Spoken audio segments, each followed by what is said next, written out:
Hey everyone, today I am so excited to finally get to announce the launch of my interactive Forager's calendar, which is connected to what I call my personal foraging knowledge base. This has been in the works for a while, and I am so excited for you to get to use it. I'm going to do a quick demo to show you how you can access it, what it's all about, and how to use it. Let's get started.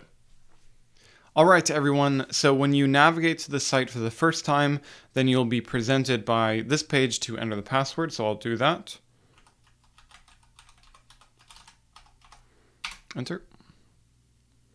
Alright, and then it says that the password will be remembered, so you can see here if I click here and go back or refresh the page that it doesn't make me enter the password again. So once you enter it, it's going to remember it, I think, until you completely close down your browser and open back up another time. So it's a nice user experience that way.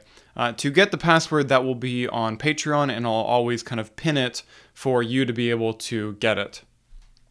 Okay, so awesome. There's a couple of things to show you here. This is my personal foraging, I call it my knowledge base. And it's got a couple of components in it. I think one of the biggest ones that I'm most excited about is the foraging calendar, but there's also a checklist that you see there. There's a quick little disclaimer about how to use this, how to use the information in here safely as you're foraging. But I think let's dive right on in, and let me switch it so you can choose to do the light mode or the dark mode. I'll use light mode for this one. Here are the cards. So this is kind of where a lot of the information that you're going to find in the website, where that's going to live. And let's go ahead and dive on into the foraging calendar. Okay, I'm going to scroll down and start here at the bottom first. So let's see. You see there's only 3 things on here, and that's just for the demo that I'm showing to you and showing to everyone. In the full version of the website, when you access it, there's going to be a lot more species that are available, and there will always be more that I am adding to it. So I want to show you a little bit about what the colors mean and what the timings mean, all that stuff. You'll see it starts from late winter, and then it goes through spring, summer, autumn, and then all the way to early winter to complete the cycle again. And you'll see that I don't include an actual date, whether that's March or May or whatever it is. And the reason why I've done that is to try to make it flexible for different timings based on different parts of the country. So I'm in North Alabama. My spring is going to be earlier than someone who's up in Maine, right? And someone who's in Maine, their autumn will be earlier than my autumn is. So I talk a little bit about how I characterize each of those seasons. And I also give you approximate timings for what the months are for my area. These are based on observations from my area, but if you kind of do the timing based on your seasons in your area, they should line up pretty well if you're in Eastern North America. For those of you that are in the Rockies or Western North America, some of the timings might break down just a little bit. They might not be quite as precise, so just be aware of that. All right, now you see the colors. And here's another reason why I just can't wait to give this to all of you that you start to get to use it. So it's not just when it's fruiting. I think that we are missing something really big if we're just looking at when the fruit is going to be ripe. It also includes the bloom timing, when it's going to be in flower. And that is in blue, and the fruit is in red. So you see that it's different for each of these species here, right? And then there's one more. There's also a green, and I'll touch on that a little bit later. That is for vegetative growth that you might want to forage for. So this is really cool, and it looks great and everything, and yep, we can make note of that visually, but there's more. You'll notice that these kind of look like links, and I hover over them, and they flash at you, and you might wonder, are they clickable? Yes, they are. Great. So we were just taken to the card, the kind of informational card, for Chickasaw plum. And as you can see, because I've done a lot of research on Chickasaw plum, there's a lot of information that's here from nutrition and processing notes, my own personal processing notes, stuff about the ecology of it, how it interacts with insects and birds and geology, etymology, something that I'm personally interested in, some history and human interactions that have happened in the past, as well as the habitat and identification.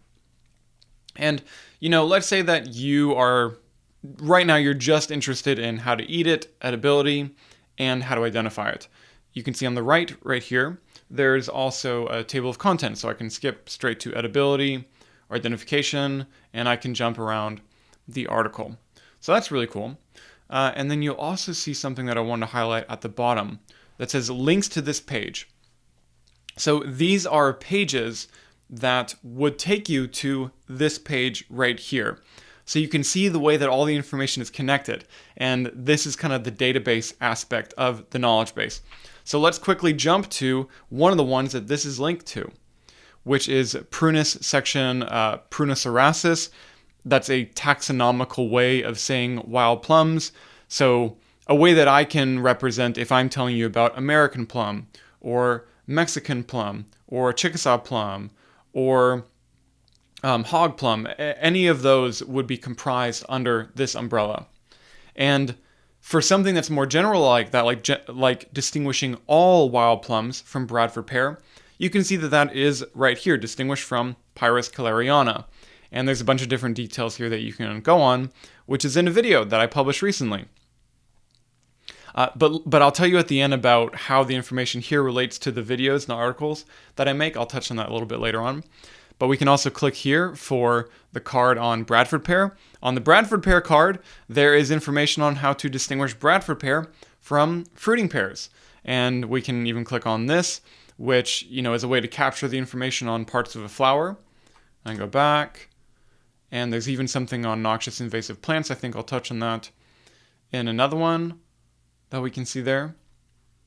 One thing to make note of while we're here is that, like I said at the beginning, this is my, personal information. This is what I learned from and where I add the information that I know about into.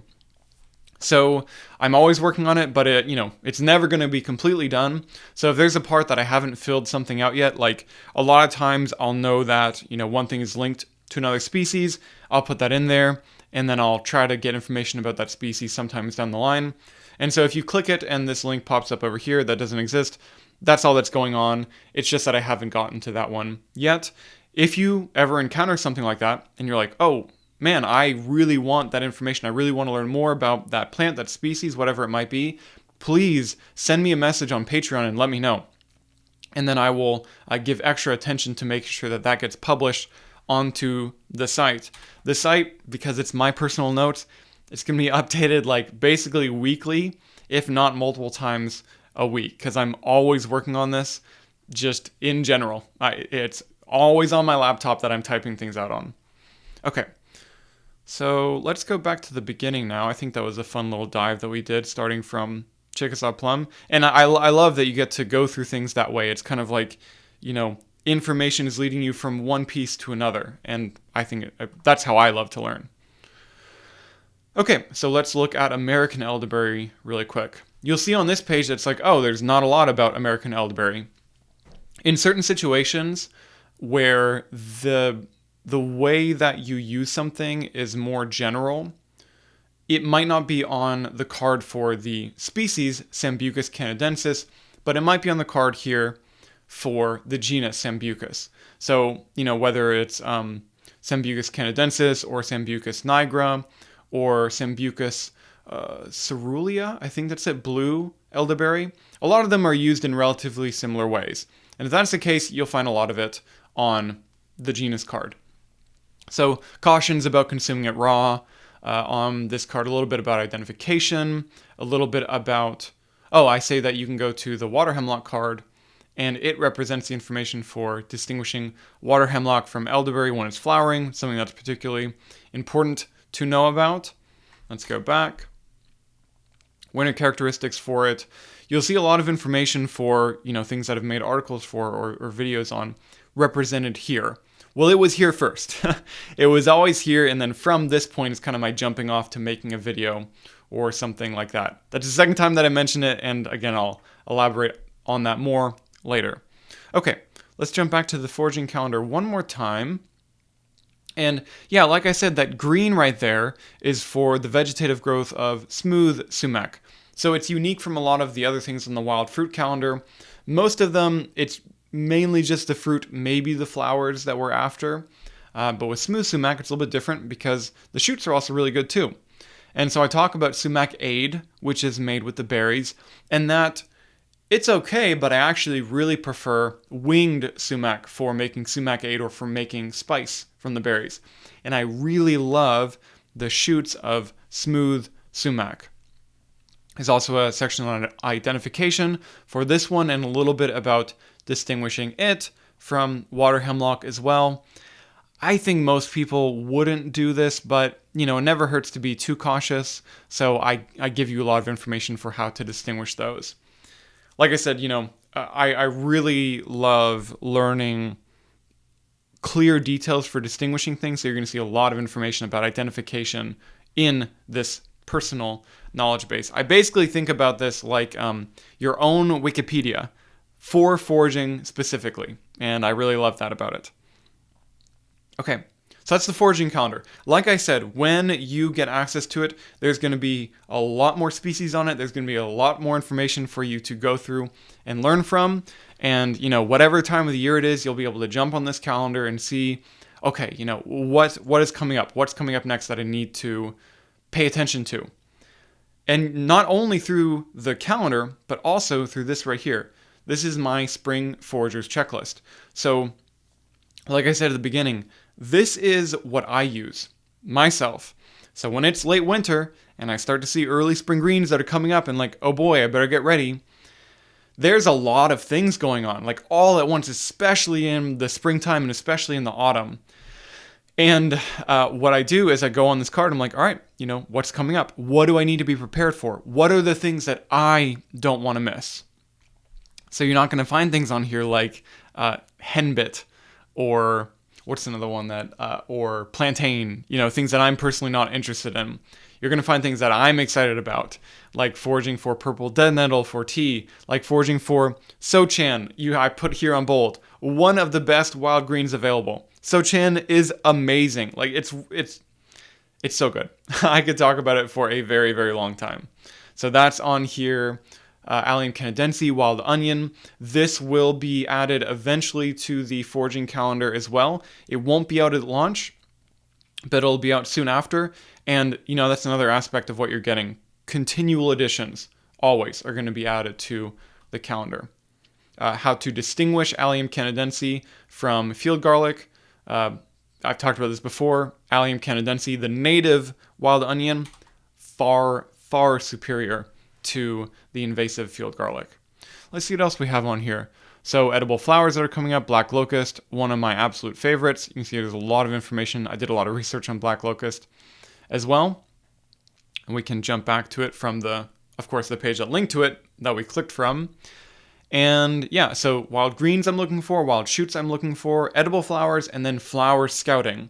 And that really correlates to the calendar that we saw of here are the flowers going to be coming up that are going to make your job of finding more wild fruit trees way, way easier. I feel like I'm beating a dead horse with this, but this year there was probably 3 or 4 new wild plums that I came across that I would have never seen if I was looking for them outside of their flowering window, because they wouldn't have been that obvious.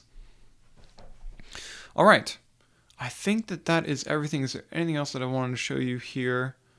No, after that, it's all relatively, the same, just with more information in different areas and different topics.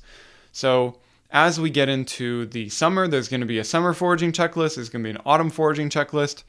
I guess we don't need a winter one, but we'll put a winter foraging checklist on there as well of things that you can be looking for and doing in the wintertime, because I've shared a bunch of videos about that.